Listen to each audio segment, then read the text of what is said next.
مسلمان کا کیا عقیدہ نظریہ سوچ ہونی چاہیے کہ اللہ کے سوا کسی سے جب مدد طلب کی جاتی ہے، اس کے بارے میں کیا عقیدہ ہے؟ ہمارا بنیادی اعتبار سے جو نظریہ اور عقیدہ ہے یعنی اہل اسلام کا، وہ یہ ہے کہ حقیقی مددگار ہر معاملے کے اندر یہ رب العزت جل و علا ہے۔ جب بھی ہم کسی سے مدد طلب کرتے ہیں، چاہے انبیاء کرام علیہم السلام سے کر رہے ہوں، چاہے اولیاء سے کر رہے ہوں، اہل بیت اطہار سے کر رہے ہوں، صحابہ کرام علیہم رضوان سے مدد طلب کر رہے ہوں، ان تمام سے مدد طلب کرتے ہوئے چاہے براہ راست ہم ان کو پکاریں یا ان کا وسیلہ رکھ کر ہم اللہ تبارک و تعالی سے سوال کریں، یعنی ان کو وسیلہ بنا کے اللہ کی بارگاہ میں پیش کریں، دونوں صورتوں میں ہمارا نظریہ اور عقیدہ یہ ہے کہ حقیقی اعتبار سے ہم اللہ تبارک و تعالی کی بارگاہ میں ان کا وسیلہ ہی پیش کر رہے ہوتے ہیں۔ حضرت سیدنا ربیعہ رضی اللہ تعالیٰ عنہ نبی پاک صلی اللہ علیہ وسلم کو رات میں وضو کروایا کرتے تھے تہجد کے وقت،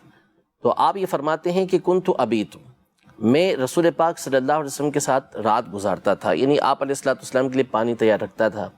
تو ایک مرتبہ نبی پاک صلی اللہ علیہ وسلم نے ان سے ارشاد فرمایا سل ربیعہ، اے ربیعہ مانگ، یعنی جو مانگنا ہے مانگ لو، دریائے رحمت جوش پہ تھا۔ اب ان کے الفاظ دیکھیں، یہ صحابی ہیں رضی اللہ تعالیٰ عنہ جو نبی پاک صلی اللہ علیہ وسلم سے براہ راست توحید کو سیکھنے والے ہیں۔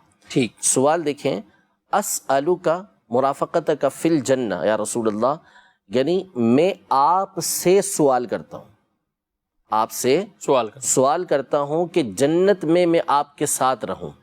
سوال کس سے کیا؟ مانگا کس سے؟ سوال کرنا ہوتا ہے مانگنا کسی سے، مانگا کس سے؟ نبی پاک صلی اللہ علیہ وسلم سے۔ مانگی کیا چیز؟ جنت کے اندر رفاقت، جنت کے اندر ساتھ۔ نبی پاک صلی اللہ علیہ وسلم نے یہ نہیں ارشاد فرمایا کہ یہ تم کیا کر رہے ہو، شرک کر رہے ہو، مجھ سے مانگ رہے ہو، اور کیسی چیز مانگ رہے ہو؟ جنت مانگ رہے ہو مجھ سے، بلکہ آپ علیہ السلام نے فرمایا کہ اب تم کثرت سجود کے ساتھ میری مدد کرو۔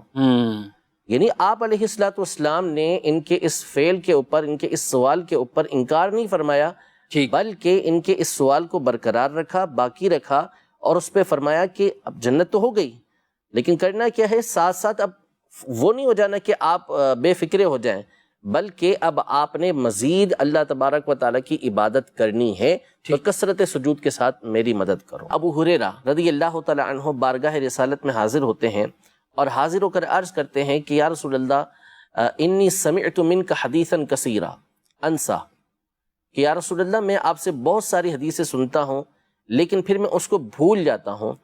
تو نبی پاک صلی اللہ تعالیٰ علیہ وآلہ وسلم نے ان سے ارشاد فرمایا ابسط رداءک یا ابا ہریرہ، اے ابو ہریرہ اپنی چادر کو پھیلاؤ۔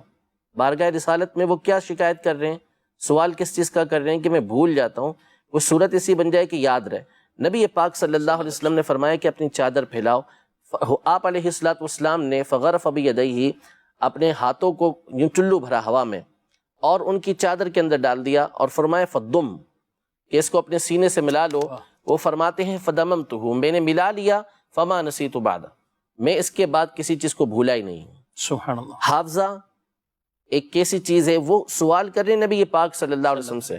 نبی پاک صلی اللہ علیہ وسلم نے یہ نہیں فرمایا دیسی دوا کھاؤ، جا کے معجون کھاؤ یا خمیرے کھاؤ، بلکہ نبی پاک صلی اللہ علیہ وسلم نے عطا فرمایا کہ چادر پھیلاؤ، اور اس میں آپ نے چیز ڈالی اور فرمایا کہ اس کو اپنے سینے سے لگا لو، اس کے بعد وہ بھولے بھی نہیں۔ اور چیز بھی بظاہر نظر آنے والی، یعنی مٹھی بند کر کے آپ حافظہ دے دیا ان کو، حافظہ، ماشاءاللہ، اور ان کو یہ فائدہ بھی پہنچا۔ اب مجھے بتائیں کون سا حکیم ہے جس کے پاس آپ جائیں گے اور اس کو کہیں گے کہ بھائی میرا حافظہ کمزور ہے، بھول جاتا ہوں، کیا کروں؟ وہ اٹھا کے یوں چادر میں آپ کے ڈال دے اور آپ کو بولے کہ لگا لو سینے سے اور فیس دے دو میری، تو کوئی فیس دے گا اس کو؟